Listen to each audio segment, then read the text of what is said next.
ಯಾವಾಗ ನೀನು ಈ ಮನೆ ಹೊಸ್ತಿಲ್ ದಾಟು ಒಳ ಬಂದಿಯೋ ಆವತ್ತಿಂದ ಈ ನಮ್ಮ ಮನೆ ಸುಖ ಸಮೃದ್ಧಿಯಿಂದ ಶೋಭಿಸ್ತಾ ಇದೆ ಕಣೆ. ಈ ನಮ್ಮ ಒಲವಿನ ಬಂಧನ ಯಾವತ್ತೂ ಹೀಗೆ ಇರಲಿ. ನನ್ನ ಅಕ್ಕನಂತ ನಾನು ಕೂಡ ಈ ಮನೆಯನ್ನ ತುಂಬಾ ಚೆನ್ನಾಗಿ ನೋಡ್ಕೊಳ್ತೀನಿ ರೀ. ಹಾಗೆ ಭಾವ ಪುಟ್ಟನನ್ನು ಕೂಡ ತುಂಬಾ ಚೆನ್ನಾಗಿ ನೋಡ್ಕೊಳ್ತೀನಿ. ಒಟ್ಟಿನಲ್ಲಿ ನನ್ನ ಅಣ್ಣ ಹಾಗೂ ಪುಟ್ಟನನ್ನ ಚೆನ್ನಾಗಿ ನೋಡ್ಕೊಂಡ್ರೆ ಸಾಕು. ನಮ್ಮ ಉಸಿರಿರುವವರೆಗೂ ಅವರನ್ನ ಚೆನ್ನಾಗಿ ನೋಡ್ಕೊಳ್ಳೋದು ನಮ್ಮ ಕರ್ತವ್ಯ ಕೂಡ. ಹೌದು, ಆ ಚಿಂತೆ ಬಿಟ್ಬಿಡಿ. ಒಳಗಡೆಯಿಂದ ಏನೋ ಹೇಳ್ಬೇಕಂತ ಕರ್ಕೊಂಡು ಬಂದಿಲ್ಲ, ಏನ್ರಿ ವಿಷಯ? ಹೇಳೋದೇ ಮರ್ತೋದೆ ನೋಡು. ಅದೇ ಕಣೆ, ನಾಳೆ ಬೆಂಗಳೂರಿನಲ್ಲಿ ಕಬ್ಬು ಬೆಳೆಗಾರರ ಹೋರಾಟ ಇದೆ ಅಂತೆ. ಇವತ್ತು ಸಾಯಂಕಾಲನೇ ಕರ್ನಾಟಕದ ಗೌಡರು ಸೇರಿ ನಾವು ಬೆಂಗಳೂರು ಹೋಗ್ತಾ ಇದೀವಿ. ಹೌದಾ ರೀ? ಬೆಂಗಳೂರಿಗಂದ್ರೆ ನಾನು ನಿಮ್ ಜೊತೆಗೆ ಬರ್ತೀನಿ ರೀ. ನಾವೆಲ್ಲ ಗೌಡರೆಲ್ಲ ಸೇರಿ ಹೋರಾಟಕ್ಕೆ ಹೋಗ್ತಾ ಇದೀವಿ ಕಣೆ. ಬೇಕಿದ್ರೆ ನಾನಿನ್ನು ಕೂಡಿ ಇನ್ನೊಂದ್ ದಿನ ಹೋದ್ರಾಯ್ತು, ಸರಿನಾ? ಸರಿ, ಹಾಗಿದ್ರೆ ಹೋದ್ಮೇಲೆ ಮರಿಬಾರ್ದು, ದಿನ ಕಾಲ್ ಮಾಡಿದ್ರೆ ಮರಿಬಾರ್ದು. ಹಾಗಿದ್ರೆ ನಿನ್ನನ್ನೇ ಮರೆಯಲ್ಲ, ಅಂತದ್ರಲ್ಲಿ ಕಾಲ್ ಮಾಡೋದನ್ನ ಮರಿತೀನಾ? ಸರಿ, ನಾನಿನ್ ಹೊರಡ್ತೀನಿ. ಅಣ್ಣ ಹಾಗೂ ಪುಟ್ಟನನ್ನ ಚೆನ್ನಾಗಿ ನೋಡ್ಕೊಳ್ಳೋದನ್ನ ಮರಿಬೇಡ. ಅಣ್ಣ ದೇವಸ್ಥಾನ ಹೋಗಿದ್ದಾನೆ, ಬಂದ ತಕ್ಷಣ ನಾನು ಬೆಂಗಳೂರು ಹೋಗಿರೋ ವಿಷಯನ ಅಣ್ಣನಿಗೆ ತಿಳಿಸ್ಬಿಡು, ಸರಿನಾ? ನಾನಿನ್ ಬರ್ತೀನಿ. ಫೋನ್ ಮಾಡ್ತಾರೆ ಹಾಗಿದ್ರೆ.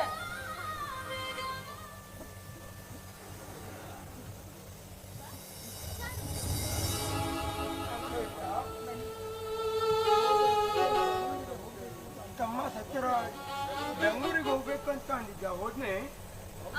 ಹೌದು ಭಾವ, ನೀವು ಬರೋ ಮೊದಲೇ ಹೋದ್ರು. ಮೊದಲೆಲ್ಲ ಹೋರಾಟಕ್ಕೆ ನಾನೇ ಹೋಗ್ತಿದ್ದೆ, ಆದ್ರೆ ನನ್ನ ಇದು ಸ್ಥಿತಿಯಲ್ಲಿ ನನ್ನ ಎಲ್ಲೂ ಹೋಗದಂತಾಗಿದೆ ಕಣಮ್ಮ.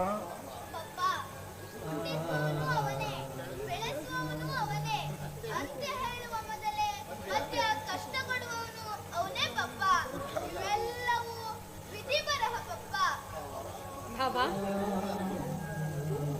ನೋವುಗಳನ್ನ ಮರೆತು ನನ್ನಕ್ಕ ಆಗಾಗ ಹೇಳ್ತಾ ಇದ್ಲು, ಭಾವನವರು ಹೋರಾಟದಲ್ಲಿ ರೈತ ಮುಂಚೂಣಿಯಲ್ಲಿ ಯಾವಾಗ್ಲೂ ಸದಾ ಇರ್ತಿದ್ರು, ರೈತರಿಗೆ ಬೆನ್ನು ನೋವಾಗಿ ಹುರಿದುಂಬಿಸ್ತಿದ್ರು ಅಂತ.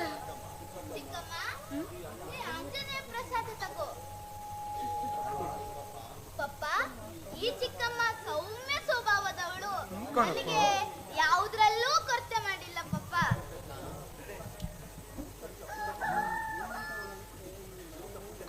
ಪುಟ್ಟ, ನಿನ್ನಂಥ ಪುಟ್ಟ ಬಂಗಾರ ಈ ಮನೇಲಿದ್ರೆ ಈ ಮನೆ ತುಂಬಾ ನಗು, ಸಂತೋಷ, ಖುಷಿ ಯಾವಾಗಲೂ ಹೀಗೆ ಇರುತ್ತೆ. ಯಾಕಂದ ಒಳಗೋಗಿ ಬಟ್ಟೆ ಬದಲಾಯಿಸ್ಕೊಳಪ್ಪ. ಆಯ್ತು ಪಪ್ಪ. ಸವಿತಾ ನೋಡಮ್ಮ, ನಿನ್ನಲ್ಲೊಂದು ಮಾತು ಕೇಳ್ಬೇಕಂತ ಇದ್ದೀನಮ್ಮ. ಏನ್ ಭಾವ ಅದು? ಏನ್ ವಿಷಯ ಹೇಳಿ. ಏನಿಲ್ಲಮ್ಮ, ಕೆಲವು ದಿನಗಳಿಂದ ನಮ್ಮ ಕಡು ವೈರಿ ಲಕ್ಷ್ಮೀ ನರಸಿಂಹಗೌಡರು ಇದ್ದಾರಲ್ಲ, ಅವ್ರ ಜೊತೆ ಸಲುಗೆಯಲ್ಲಿರುವುದನ್ನ ಇವತ್ತು ನಮ್ಮೂರು ಹಿರಿಯರೊಬ್ರು ತಿಳಿಸಿದ್ರು. ಅದು ನಿಜವೇನಮ್ಮ? ನಿಜ ಭಾವ. ಮದ್ವೆ ಪೂರ್ವ ಅವ್ರ ಪರಿಚಯ ಇದ್ರು, ಹಾಗೆ ಮನೆ ದಾರಿ ಸಿಕ್ಕಿದ್ರು. ಅದಕ್ಕೋಸ್ಕರ ಅವ್ರಿಗೆ ಮಾತಾಡ್ಸಿದ್ರು, ಮಾತನಾಡಿದೆ. ಯಾಕೆ ಏನಾದ್ರೂ ತಪ್ಪಾಯ್ತಾ? ಏನಾಯ್ತಾ? ಅಂಥದ್ದೇನಾಗಿಲ್ಲಮ್ಮ. ಅವನು ಒಳ್ಳೆಯವನಲ್ಲಮ್ಮ, ಅವನು ತುಂಬಾ ಕೆಟ್ಟವನು. ಅವನ ಸಲಿಗೆ ಒಳ್ಳೇದಲ್ಲ ಅಂತ ನನ್ನ ಅನಿಸಿಕೆ. ಭಾವ, ಆಡುವ ನಾಲಿಗೆಗೆ ಗೆಲುವೆ ಅಂತೂ ಖಂಡಿತವಾಗೂ ಇರೋದಿಲ್ಲ. ಒಳ್ಳೇದನ್ನ ಕೆಟ್ಟದ್ದು ಅಂತಾರೆ, ಕೆಟ್ಟದನ್ನ ಒಳ್ಳೇದು ಅಂತಾರೆ.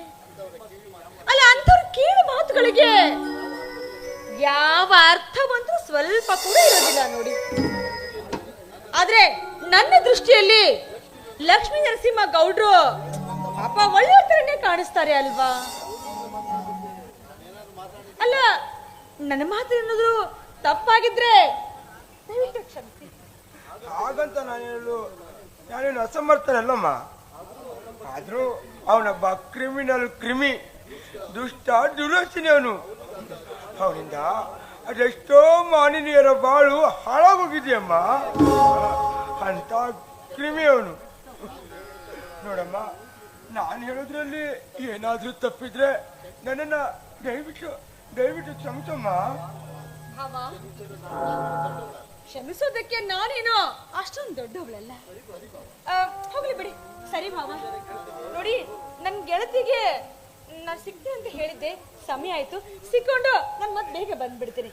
ಹೋಗಿ ಬರ್ಲಿ ಭಾವ, ಆಗಿದ್ರೆ ಬರ್ತೀನಿ. ಇದಕ್ಕೂ ಸವಿತಾಳ ಮೇಲೆ ನನಗೆ ಅನುಮಾನ ಬರ್ತಾ ಇದೆ. ಏನಾದ್ರೂ ಅಕ್ಕಪಟ್ಟಾದ್ರೂ ಈ ಲಕ್ಷ್ಮೀ ನರಸಿಂಹನ ಗೌಡನ ಮಾತಿಗೆ ಜಾರಿರುವಳೆ. ದೇವ, ಮಹಾದೇವ, ಈ ಮನೆಯ ಅಡಿಗಳು ಜಾರು ಮೊದಲೇ ನಮ್ಮನ್ನ ನೀನೇ ರಕ್ಷಿಸು. ಈ ಮನೆಯನ್ನ ಮಸಣ ಮಾಡದೆ ಕಾಪಾಡುವವಳೆ ನಿನ್ನದು ದೇವ, ನಿನ್ನದು. ಪುಟ್ಟ ಪುಟ್ಟ, ಬಾರೋ ಇಲ್ಲಿ. ನಿಮ್ ಚಿಕ್ಕಮ್ಮ ಹೊರಗಡೆ ಹೋಗಿದ್ದಾಳೆ, ನಮಗೆ ಊಟ ಹಾಕೋರಪ್ಪ. ಪಪ್ಪ ಯಾರಕ್ಕೆ? ನಾನಿದ್ದೀನಲ್ಲ, ನಾನೇ ಒಳಗೋಗಿ ಊಟ ತಗೊಂಡ್ ಬರ್ತೀನಿ. ನೋಡಪ್ಪ, ಒಳಗೋಗಿ ಒಂದು ಕುರ್ಚಿ ತಗೊಂಬಾರಪ್ಪ. ನೀನು ಈ ಕುರ್ಚಿ ಮೇಲೆ ಕುಳಿತಿರಪ್ಪ. ಸರಿ ಕಣಪ್ಪ.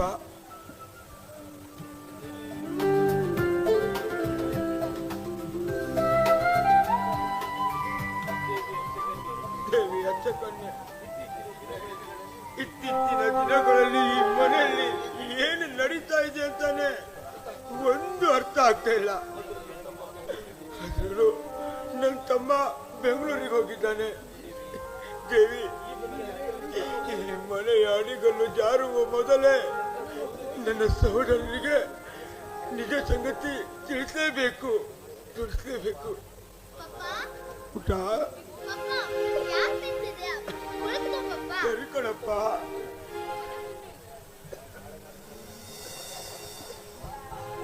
ನಾವಿಕನಾರರು ನಡೆಸುವಲ್ಲೋ ಸಾಗಿದೆ ಜೀವನನೋಕೆ.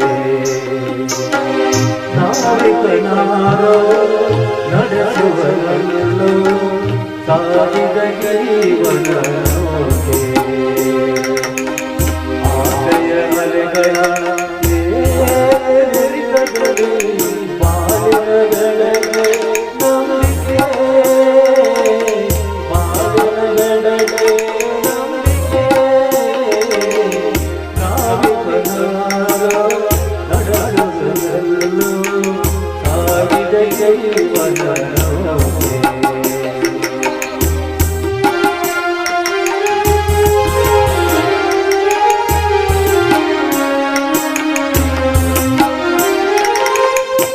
ಕಲೆಯಲು ಕಲೆಯು ಸಿರಿತನ ಬರಲು ಮನವರಿಯದ ಜೀವ.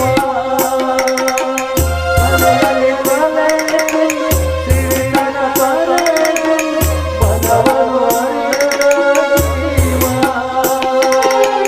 ಕರುಳುಡಿಗೆ ನೆರಳಾರು ತಾಯಿಗೆ ಗುರಿಯೋವ.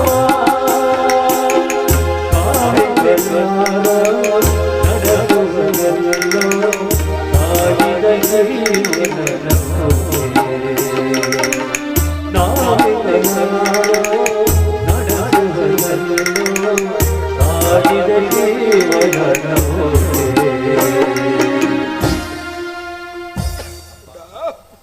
ಪಪ್ಪ, ಊಟ ಹೇಗಿದೆ ಪಪ್ಪ? ತುಂಬಾ ಚೆನ್ನಾಗಿದೆ ಕಣ. ಅದರಲ್ಲೂ ಇವತ್ತು ನಿನ್ ಕೈ ತುತ್ತು ಊಟ ಮಾಡಿದ್ನಲ್ಲ, ನನಗೆ ತುಂಬಾ ಸಂತೋಷ ಆಯ್ತು ಕೊಡ. ಪಪ್ಪ, ಕಣ್ಣಲ್ಲಿ ಏಕೆ ನೀರ್ ಪಪ್ಪ? ಅಯ್ಯೋ ಅಯ್ಯೋ, ಕಣ್ಣೀರಲ್ಲ ಮಗ, ಆನಂದ ಆನಂದ ಬಾಷ್ಪ ಕೊಡ. ಇದು ಆನಂದ ಬಾಷ್ಪ. ನನ್ನ ಈ ಪರಿಸ್ಥಿತಿಯಲ್ಲಿ ನೀನು ಮಾಡುವ ಸೇವೆ ತುಂಬಾ ತುಂಬಾ ದೊಡ್ಡದು ಕೊಡ ಮಗ, ತುಂಬಾ ದೊಡ್ಡದು. ಪಪ್ಪ, ನಿನ್ ಸೇವೆ ಮಾಡ್ದೆ ಇನ್ಯಾರ ಸೇವೆ ಮಾಡ್ಲಿ ಪಪ್ಪ? ನಾನು ಹೆತ್ತವರ ಸೇವೆ ಮಾಡುವುದು ಪುಣ್ಯದ ಕೆಲಸ ಪಪ್ಪ. ನನ್ನಮ್ಮ ಇದ್ರೆ ಈ ಪರಿಸ್ಥಿತಿ ಬರ್ತಿದ್ದೆ ಪಪ್ಪ. ಬಂದದ್ದೆಲ್ಲ ಬರಲಿ, ಭಗವಂತನ ಕರುಣೆ ಹೊಂದಿರಲಿ. ಪಪ್ಪ, ನೀನು ಚೆನ್ನಾಗಿರ್ಬೇಕು ಪಪ್ಪ. ಅದೇ ನನಗೆ ಸಂತೋಷ ಪಪ್ಪ. ಪಪ್ಪ, ನಾನು ಹೊರಗೋಗಿ ಊಟ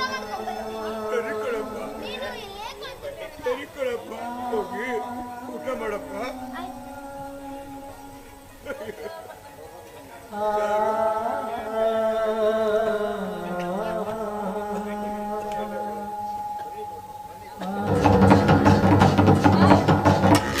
ಬನ್ನಿ ಗೌಡ್ರೆ ಬನ್ನಿ. ನಮಸ್ಕಾರ ರಘುನಂದನ್. ಕೈ ಘಟನೆಗಳನ್ನು ಮರೆತು ಬಿಡು. ಬದುಕು ಏನು ಎನ್ನುವುದು ನನಗೆ ಅರ್ಥವಾಯ್ತು. ದಯವಿಟ್ಟು ನನ್ನನ್ನು ಕ್ಷಮಿಸಿಬಿಡು. ಕ್ಷಮೆ? ನಿನ್ನಂತ ನರ ಅಂಟಕ ನಾಯಿಗೆ ಕ್ಷಮೆನ? ಸ್ವಲ್ಪ ಅಲ್ಲಿಂದ. ಇಲ್ಲಿ ಮತ್ತೆ ಯಾವ ನಾಟಕ ರಚಿಸಲು ಬಂದಿರುವೆ ನೀನು? ಯಾವ ನಾಟಕ ರಚಿಸಲು ಬಂದಿರುವೆ? ಏನಿದು? ಮನೆಗೆ ಬಂದ ಅತಿಥಿಗಳೊಂದಿಗೆ ಹಿಂಗ್ ನಡ್ಕೊಳ್ಳೋದಾ? ಏನಿದೆಲ್ಲ?